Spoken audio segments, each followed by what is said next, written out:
কি অবস্থা ফিরোজ, কেমন আছো তুমি? ভালো আছি ভাই, আপনি ভালো আছেন? জি আছি আলহামদুলিল্লাহ। যাই হোক, হ্যাঁ বলো। ভালো। আসলে ভাই আপনি তো আমার কাছে কিছু চাইছিলেন তাই না? তো অবশ্যই। চলেন আজকে আপনাদেরকে এমন কিছু একটা খাওয়াবো যেটা দেখলে আপনি অবাক হয়ে যাবেন। তো দেরি না করে চলেন আমার সাথে, আপনাকে চলো ভাই, তুমি কি খাওয়াবা এই গরমের মধ্যে? চলো ভাই, আশা করি আপনি সারপ্রাইজ হয়ে যাবেন আমার সাথে গেলে। ইনশাআল্লাহ চলো। আসেন।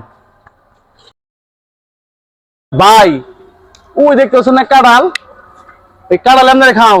এই গরমের মধ্যে কাঁঠাল খেলে আমি বাঁচবো পাগল, তুমি কাঁঠাল খাওয়ার জন্য নিয়ে আসছো এখানে? আরে এত বেশি কথা বলেন না, তো কথা বাদ দেবেন, ধাক্কা দেন।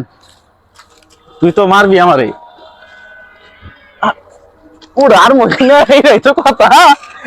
যাই হোক, আমাদের ফিরোজ ভাই ওদের এলাকায় আসছি, আজকে আমাদের কাঁঠাল পেড়ে খাওয়াবে। দেখছি কিভাবে গাছে উঠতে আছে ফিরোজ ভাই আমাদের। যাই হোক ভাই, যদি আমি পড়ি ঠিক আছে কি আমার কাজ ধরেন। সমস্যা নাই, আমি আছি তোমার ধরার জন্য প্রস্তুত। কাঁঠাল তো খুব একটা পাকে নাই, পাকছে নাই কোনোটা।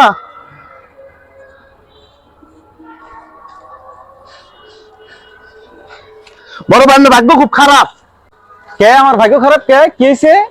ভাই কাঁঠাল একটা বাগে নাই, দুঃখিত আমি, I am sorry. High high, এত কষ্ট করে তোর ধাক্কা দিলাম, তুই কজন কাঁঠাল পাকে নাই? তুই এটা কি করলি ফিরোজ? আমি ভাই নেমে আসতেছি ভাই, খুবই দুঃখিত আমি। উফ, যে উঠে উঠছি না মারলে হয় ভাই, কাজ ধরে না মারে দিব এটা ভাই। হ্যাঁ হ্যাঁ, এই যে আমি নিচে দাঁড়াই দিচ্ছি তোর ধরার জন্য।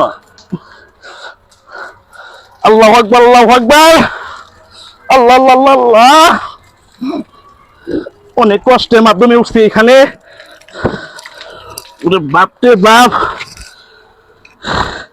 ভাই সরি, আপনার জন্য আমি কিছু করতে পারলাম না। আমার মনটা তুই ভেঙে দিছস, কাচের মতো করে ভেঙে দিছস তুই আমার মনটা।